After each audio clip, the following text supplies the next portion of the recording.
이 시간 우리에게 주신 하나님의 말씀은 누가복음 19장 1절에서 10절까지의 말씀입니다. 누가복음 19장 1절에서 10절까지의 말씀입니다. 제가 가진 성경으로는 신약 128면에 있습니다. 누가복음 19장 1절에서 10절까지의 말씀을 저와 여러분이 한 절씩 교독하신 후에 마지막 절 함께 읽겠습니다. 예수께서 여리고로 들어가 지나가시더라.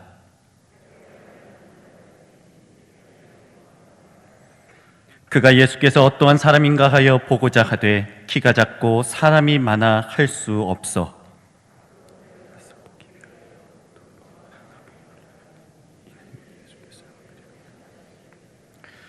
예수께서 그곳에 이르사 쳐다보시고 이르시되 삭개오야 속히 내려오라 내가 오늘 내 집에 유하여야 하겠다 하시니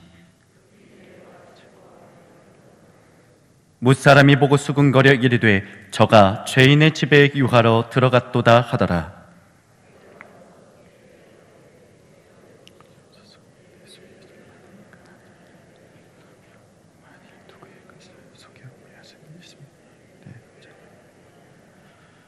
예수께서 이르시되 오늘 구원이 이 집에 이르렀으니 이 사람도 아브라함의 자손임이로다. 인자가 온 것은 잃어버린 자를 찾아 구원하려 함이니라. 아멘. 누가복음에 기록된 시간의 흐름상 예수님의 공생의 사역이 막바지에 이르렀습니다. 예수님은 이 땅에 오신 목적의 마지막을 이루시기 위해 예루살렘으로 향하시는 중입니다. 이때 여리고를 지나가시는데 이곳에서 삭개오라는 사람을 만나게 됩니다. 본문은 삭개오에 대해 이렇게 소개합니다. 그는 세리장이며 부자였더라. 삭개오는 예수님께서 여리고를 지나가신다는 소식을 들었고 많은 사람들 틈에서 예수님을 보고자 합니다. 그러나 다른 사람들보다 키가 작은 삭개오는 예수님을 온전히 바라보지 못하였고 또 그는 돌무화과 나무에 올라 예수님을 바라보고자 하였습니다. 마침 그곳을 지나가시던 예수님께서는 나무 위에 있는 이 삭개오의 이름을 불러주시고 또한 그의 집에 유하시겠다라는 다소 충격적인 말씀을 하십니다. 삭개오는 예수님의 부르심에 기뻐하며 자기의 집으로 기뻐 영접하였고 예수님과 사람들 앞에 이렇게 말합니다.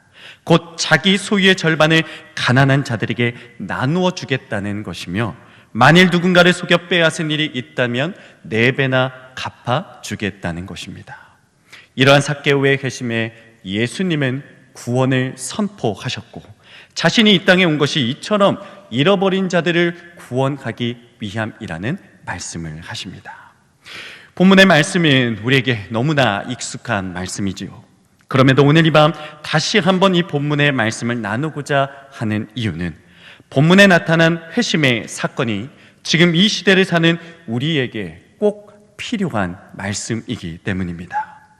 이 땅 교회들은 세상 속에 더 이상 빛과 소금의 역할을 감당하고 있지 못합니다. 교회를 향한 세상의 걱정과 비난과 조롱은 날이 갈수록 심해지고 있습니다.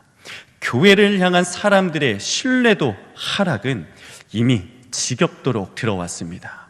이런저런 해결책들을 내놓고 있지만 이마저도 곱지 않은 시선으로 바라보는 것이 현재 우리가 처한 현실입니다. 어느 한 기사의 제목이 우리의 마음을 아프게 합니다. 예수는 좋은데 교회는 싫고 목사는 더 싫다. 많은 것을 생각해 보게 되는 기사 제목이었습니다. 어쩌다 교회가 이렇게 되었을까요? 어쩌다 성도들이 교회를 떠나게 되었을까요? 어쩌다 이 땅 교회의 영광이 이처럼 땅에 떨어지게 되었을까요?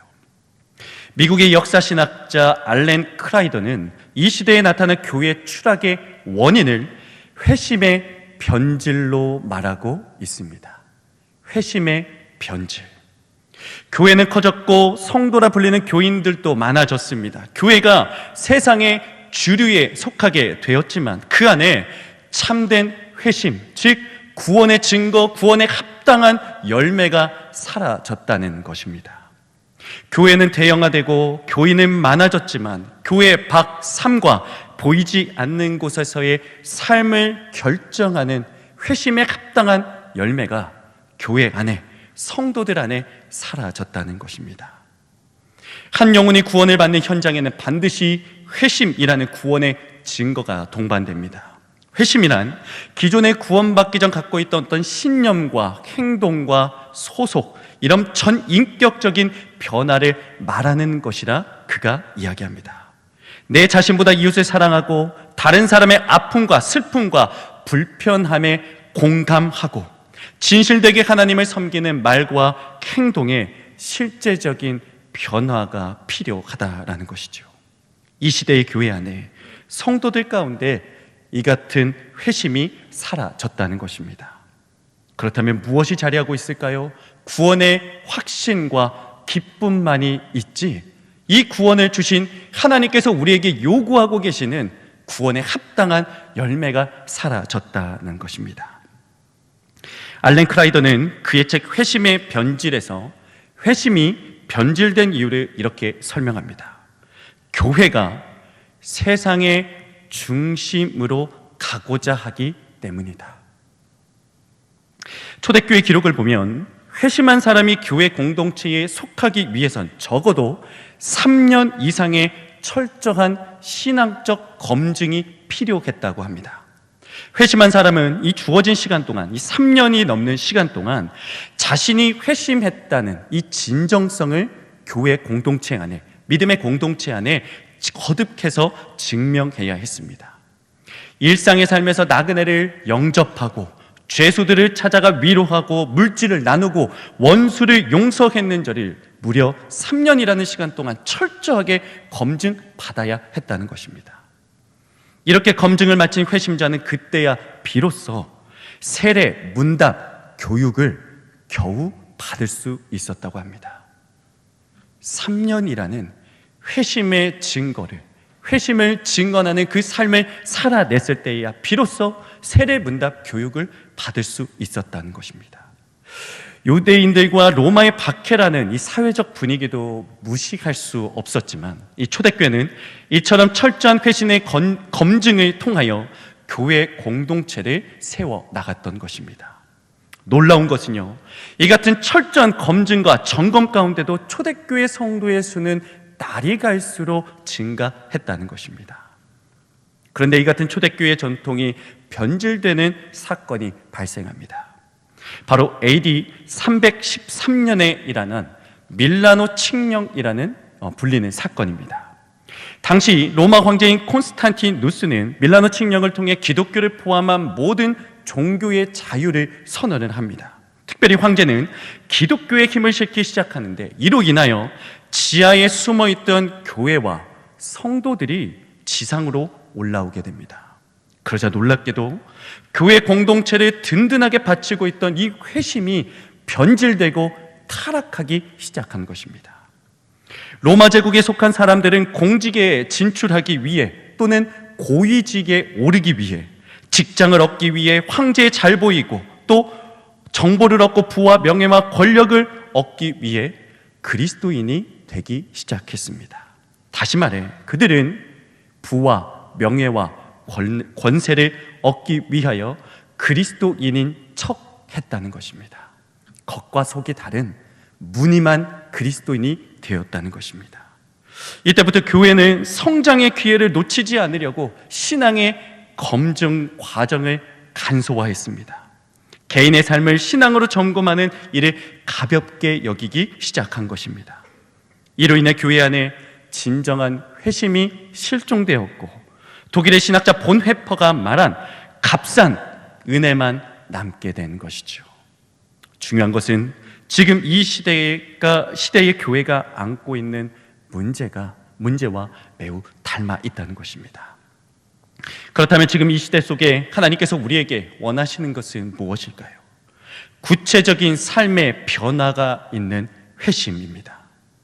회심은 결코 이례적인 사건이 아닙니다. 그리스도인들의 전생에 걸쳐서 거듭 반복적으로 일어나는 영적인 사건이 바로 회심이라는 것입니다. 이제는 입술의 말로 복음을 전할 때가 아니라 진정한 회심을 통하여 행하고 실천하는 회심에 합당한 열매를 통하여 이 땅의 교회들을 다시 세워나가야 합니다. 본문에 기록된 이 삭개오의 회심 이야기를 통하여 우리 신앙의 현 주소를 깨닫고자 합니다. 그리하여 참된 회심과 합당한 열매로 하나님께 영광을 돌리시는 우리 귀한 성도님들 되시길 바랍니다. 먼저 본문에 등장한 삭개오에 대해 살펴보겠습니다. 삭개오는 성경 전체에서 본문인 이 누가복음 19장에만 등장하는 인물입니다. 그가 누구의 아들인지 본문 이후에 어떠한 삶을 살았는지 성경은 말하고 있지 않습니다. 다만 그에 대해 성경은 이렇게 소개합니다. 삭개오라 이름하는 자가 있으니 세리장이요 또한 부자라. 예수님께서 삭개오를 만나신 이 여리고라는 지역은 당시 교통의 요지였습니다. 그리하여 많은 사람들이 거주하는 큰 도시였지요. 이러한 곳에 세금을 걷기 위해선 당연히 많은 세리들이 필요했습니다. 바로 그곳에서 많은 세리들을 거느리며 이 세금을 걷는 일을 했던 사람이 바로 세리장 삭개오였다는 것입니다. 성경의 소개처럼 삭개오는 어느 정도의 사회적인 지위도 있고 부와 권력도 있는 사람이었습니다. 그런데 성경은 하나를 덧붙여 그를 죄인이라고 소개합니다. 본문 7절에 보면 예수님께서 삭개오의 집에 들어갈 때 사람들이 수군거리기 시작합니다. 그 이유는 예수님께서 죄인의 집에 들어갔기 때문입니다. 당시 유대인들은 죄인과 함께 어울린다는 것은 곧 자신도 죄인이라는 사실을 인정한다는 의미를 두었습니다. 그렇게 예수님께서 삭개오의 집에 들어가신 것을 보고 수군거린 것이죠. 이는 삭개오를 바라보는 주변 사람들의 시선이 어떻겠는지를 보여주는 것입니다. 또한 그는 신체적인 핸디캡도 갖고 있었습니다. 일반적인 이 성인 남자들보다 키가 훨씬 작았다는 것이에요. 정리하자면 삭개오는 많은 부와 권력을 지닌 세리장이었습니다. 키도 작았고요, 세금을 걷어 로마에 바치는 일을 했기에 민족의 배신자라는 타이틀을 늘 목에 걸고 살아야 했던 사람입니다. 무엇보다 유대인들은 그를 죄인으로 취급했습니다. 본문의 저자인 누가는 삭개오의 이 구원 이야기를 하기 위해 본문 이전에 먼저 이와 비슷한 부자 관원의 이야기를 기록하고 있습니다. 본문 이전 장인 누가복음 18장 18절에 보면 한 부자 관리가 예수님을 찾아와 묻습니다. 선생님, 내가 무엇을 하여야 영생을 얻을 수 있습니까? 예수님께서 말씀하시지요. 내게 있는 것을 다 팔아 가난한 자들에게 나눠주라. 그리고 나를 따르라. 그 사람이 큰 부자이므로 이 말씀을 듣고 심히 근심하더라.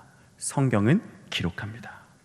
예수님께서는 재물이 있는 자가 하나님 나라에 들어가는 것이 낙타가 바늘기로 들어가는 것보다 어렵다고 말씀하십니다. 이는 재물에 눈먼 자가 구원을 얻는다는 것이 얼마나 어려운 일인지를 가르쳐 주신 것이죠. 이 말씀과 비교하여 볼 때 삭개오 또한 죄인으로 불리는 부자였습니다. 구원과는 거리가 한참이나 먼 사람이었지요. 그러나 본문을 기록하고 있는 누가는 말하고 싶었습니다. 아무리 탐욕스러운 부자라 할지라도, 세리장이라 할지라도 구원의 현존이신 예수 그리스도를 만나고 영접하고 그에 합당한 구원의 열매를 맺게 된다면 그 또한 하나님의 나라에 들어갈 수 있다는 것을 말하고 싶었던 것입니다. 예수님께서는 나무에 올라있는 삭개오의 이름을 불러주셨습니다. 그리고 누구도 가까이 하지 않으려 했던 그의 집에 거하시겠다, 유하시겠다 말씀하십니다. 구원의 현존이신 예수님께서 삭개오의 인생에 찾아오신 것이지요. 마치 우리의 인생에 찾아오신 예수님과 같은 구원의 역사를 삭개오 또한 경험하고 있다는 것입니다. 설교를 준비하며 이 삭개오라는 이름을 묵상해 보았습니다. 삭개오라는 이름은 히브리식 이름인 자카이를 헬라식으로 바꾼 것입니다. 그의 이름의 뜻을 보면 순수한, 정결한 또는 의로운이라는 뜻을 갖고 있습니다. 삭개오의 실제 삶과는 전혀 어울리지 않는 이름이죠. 삭개오의 이름에 대해 성경 주석가들이 많은 설명을 하고 있지 않지만 조심스럽게 이러한 생각이 들었습니다. 삭개오의 이름이 원래 삭개오가 아닐 수도 있겠구나. 무슨 말씀이냐 하면 삭개오는 그의 이름에 맞는 정결하고 의로운 삶을 살아내지 못했습니다. 그럼에도 삭개오의 중심을 아시는 예수님께서 그를 향해 의로운 자야, 정결한 자야라고 불러주신 것이지요. 이제껏 그 누구에게도 듣지 못했던 의로운 자, 정결한 자라는 부르심을 예수님께 듣게 된 것입니다. 더군다나 앞서 말씀드린 것과 같이 누구도 자신의 집에 들어오지 않으려 했던 죄인의 집인 자기의 집에 예수님께서 들어오신 것입니다. 이 모든 것이 전적인 하나님의 은혜이며 구원의 역사였습니다. 삭개오는 예수님의 부르심에 기뻐하며 급히 내려와 예수님을 영접합니다. 그리고 그의 삶의 변화, 즉 회심이 일어납니다. 그는 먼저 재산의 반절을 가난한 사람들에게 나누어 주겠다 합니다. 그리고 만일 누구의 것을 속여 빼앗은 일이 있다면 4배를 더하여 갚겠다 합니다. 평생을 탐욕으로 자기 자신만을 위해 재물을 축적하며 살아온 이 삶의 회심이라는 놀라운 변화가, 실제적인 변화가 일어나는 것입니다. 이는 단순히 양심의 가책 수준이 아니었습니다. 율법의 얽매인 억지스러운 구제는 더더욱 아니었습니다. 당시 유대인의 율법에는 구제를 할 경우 소유나 수입의 5분의 1 정도만 하면 된다는 이런 율법이 있었습니다. 그러나 삭개오는 율법이 정한 양을 훨씬 넘어 소유의 반절이나 가난한 자들에게 나누어 주겠다고 회심한 것입니다. 이러한 삭개오의 회심에서 우리가 배워야 할 한 가지를 말씀드리고 싶습니다. 바로 공감입니다. 공감은 말 그대로 다른 사람의 상태를 이해하고 같은 마음을 품는 것, 같은 마음의 상태를 갖는 것을 뜻합니다.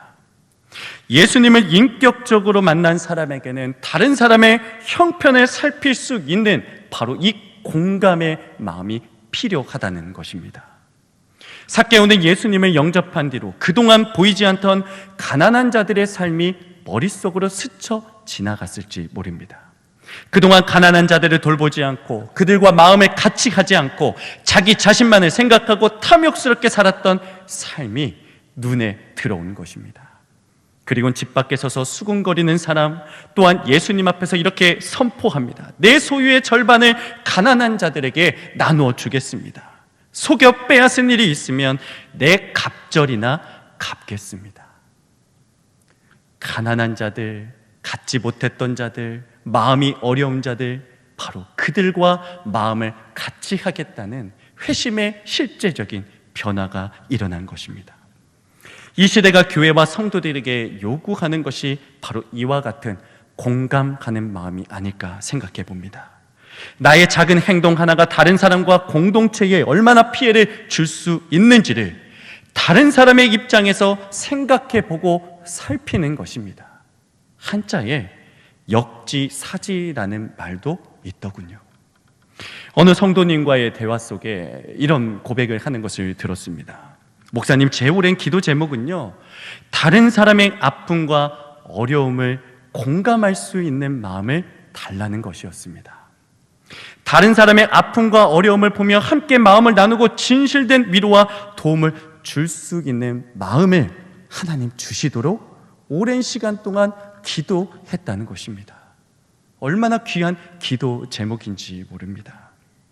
우리 주님께서도 이 땅에 계시는 동안 고통과 아픔 가운데 있는 사람들과 같은 마음을, 우리와 같은 마음을 품어주셨습니다.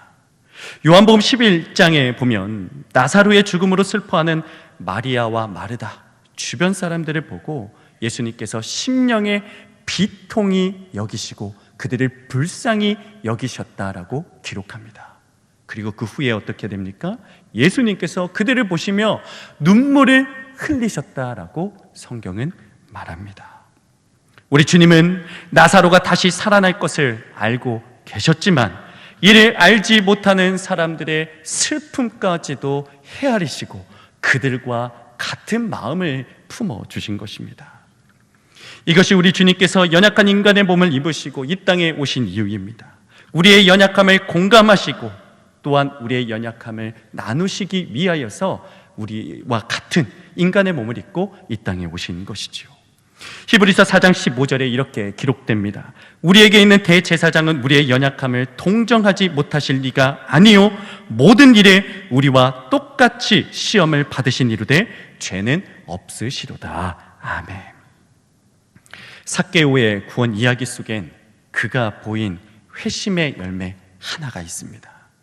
이는 우리 삶을 통해 맺어야 하는 수많은 회심의 열매 중에 하나일 뿐입니다. 중요한 것은 반드시 온전한 회심을 통해 삶의 변화로 하나님께 영광을 돌려야 한다는 것입니다.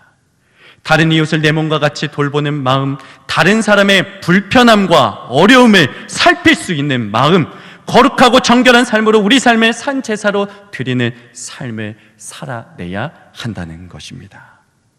본문 이후에 삭개오는 어떠한 삶을 살았을까요? 후대 교회의 전승에 따르면 이 삭개오는 베드로에 의해 가이사랴 교회의 감독이 되었다고 말합니다. 이례적인 회심의 사건이 아닌 지속적으로 구원에 합당한 열매를 맺으며 살아간 것으로 보입니다.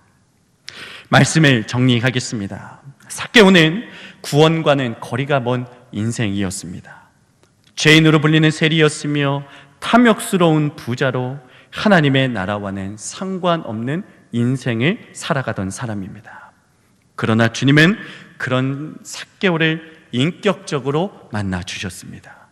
의로운 자의 삶을 살아낼 수 있는 구원의 길을 열어주셨습니다. 삭개오는 예수님을 영접하였고 온전한 회심을 통하여 구원에 합당한 열매를 맺게 됩니다. 회심이란 말 그대로 마음을 돌이키는 것입니다. 우리 자신에게로만 향해 있던 마음을 하나님과 이웃에게로 향하는 것이 회심인 것이죠. 온전한 회심으로 다시 한번 하나님께 영광 돌리는 살아내야 합니다. 말뿐이 아닌 작은 행동 하나부터 이웃을 살피고 사랑하고 하나님을 섬기는 제자의 삶을 살아내야 합니다. 세상은 더 이상 우리 입술의 말에 관심 없습니다. 말뿐인 회심은 어떠한 영향력도 없습니다. 행함으로 회심에 합당한 열매를 맺어 그리스도께서 머리이신 교회의 영광을 회복하고 하나님의 기쁨이 되는 우리 귀한 승광의 모든 성도님들 되시길 주님의 이름으로 축복합니다.